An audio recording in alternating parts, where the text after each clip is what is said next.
Kayo ba'y nagbabalak pumunta ng Cebu? Kayo ba'y nasa Cebu at hindi nyo alam kung saan kayo unang pupunta? So ano pang hinihintay natin? Tara na, samahan nyo akong maggala sa Cebu City. Alright! Number 1. Cebu Heritage Monument.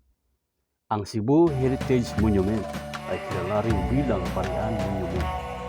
Ay isang kapansin-pansing istruktura na nagbibigay-pugay sa mayamang kasaysayan at kultura na pamana ng Cebu. Matatagpuan sa makasaysayang distrito ng Parian.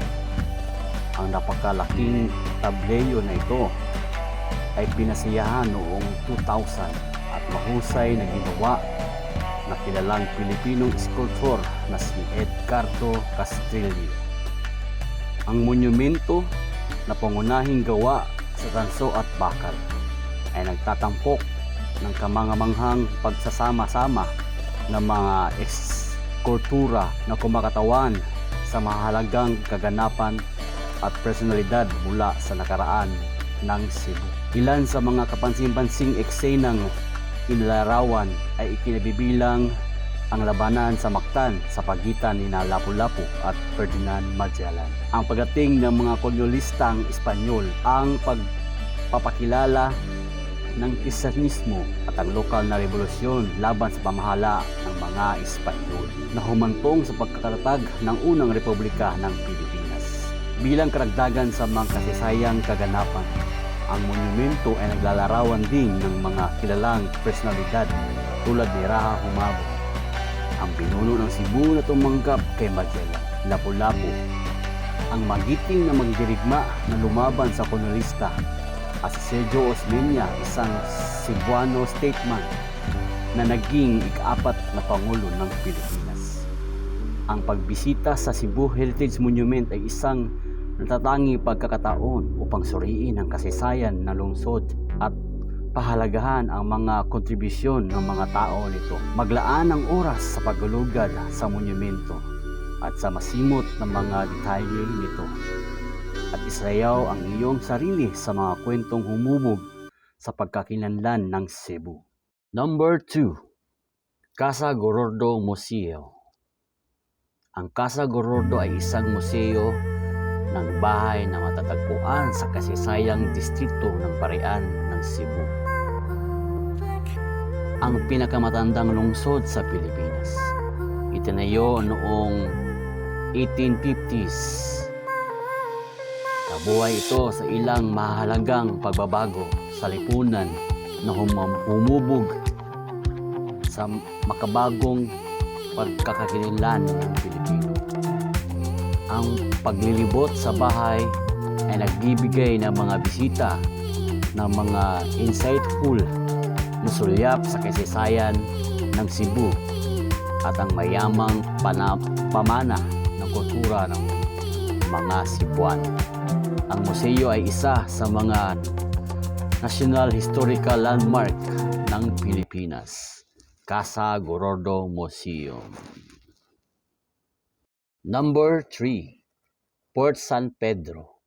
Ang Port San Pedro o ang Puerto de San Pedro sa Espanyol ay isang istruktura na depensang militar sa Cebu.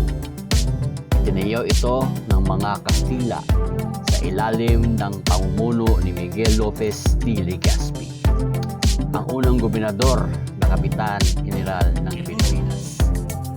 Ang orihinal na kuta na itinayo pagkatapos ng pagdating ni Legazpi at ang kanyang ekspedisyon ay gawa sa kahoy. Pagkatapos ay pinalitan ito noong ika-17 siglo ng isang batong kuta upang itaboy ang mga Muslim na riders. Ang kuta ngayon ay tinayo noong 1738.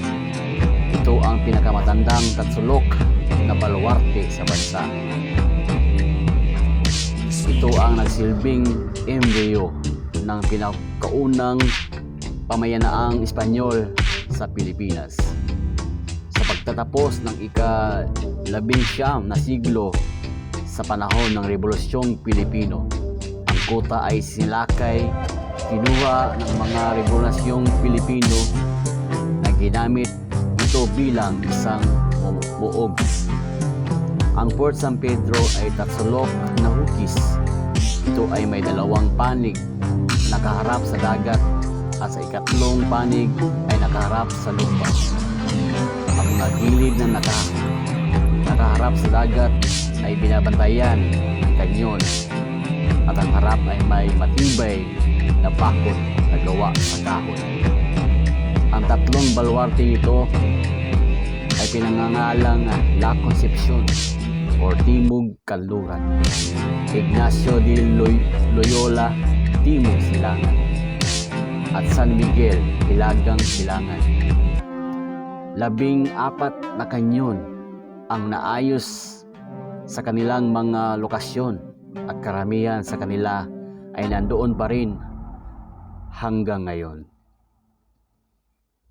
Number 4, Cebu Plaza Independencia. Ang Plaza Independencia ay isa sa pinakamahabang lugar sa kasaysayan ng Cebu. Ito ay simbolo ng kalayaan at kalayaan mula sa lahat ng mga mananakop na nagtatangkang sakupin ang isla ng Cebu. Ang mga siglong lumang puno nito ay saksi sa pinagdaanan ng plaza o park noong panahon ng kolonyal. Ang mga pagbabago sa pangalan nito ay tinutularan ang papel nito sa kasaysayan ng Cebu. Ang park ay tinawag na Plaza de Armas noong unang bahagi ng 1600 at nagsilbing bilang isang papublikong liwasan na ginagamit bilang pagsasanay sa militar at parade ground.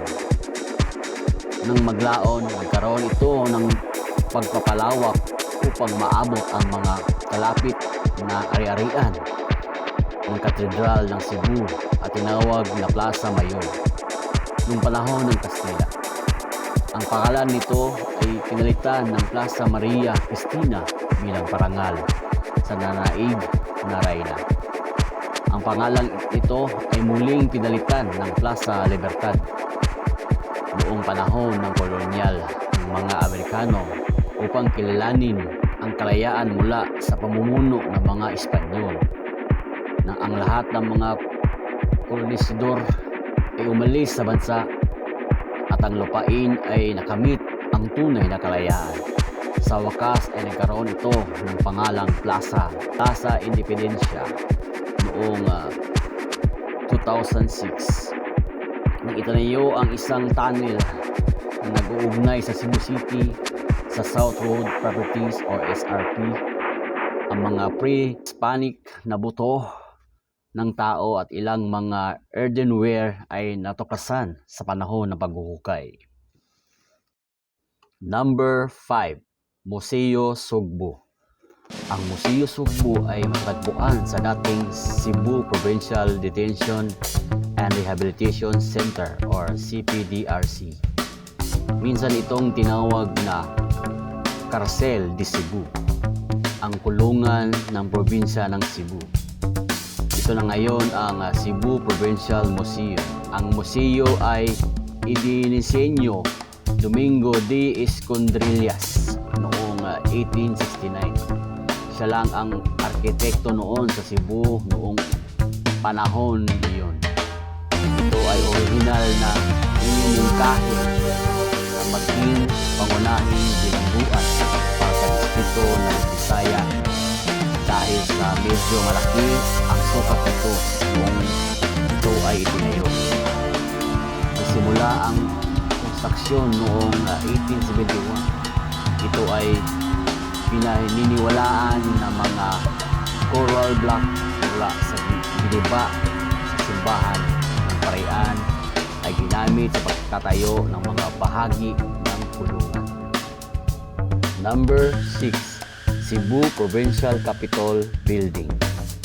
Ang Cebu Provincial Capitol Building ay itinayo noong panahon ng pananakop ng mga Amerikano noong 1937. Ang panahon ni Gobernador Superio Cabajo. Dinisenyo ito ni Arkitekto Juan Marcos Arellano, isang sikat na arkitekto na Pilipino na nagdisenyo din ng iba pang sikat na gusali tulad ng Manila Metropolitan Theater, National Museum of the Philippines at ang Manila Central Post Office Building. Ito ay ginilita noong Hulyo 14, 1838 ni Felipe Commonwealth President Manuel L. Quezon. Number 7. Temple of Lea. Isa na mumukod-tanging atraksyon sa Cebu City na patuloy na umaakit sa mga bisita ay ang Temple of Lea. Matatagpuan sa Barangay Busay. Ang ingranding Roman-inspired na idinisenyo ito ay itinayo ni Teodorico Adarna bilang pagpupugay sa kanyang pinakamamahal na asawa, si Lea Bella Albino Adarna.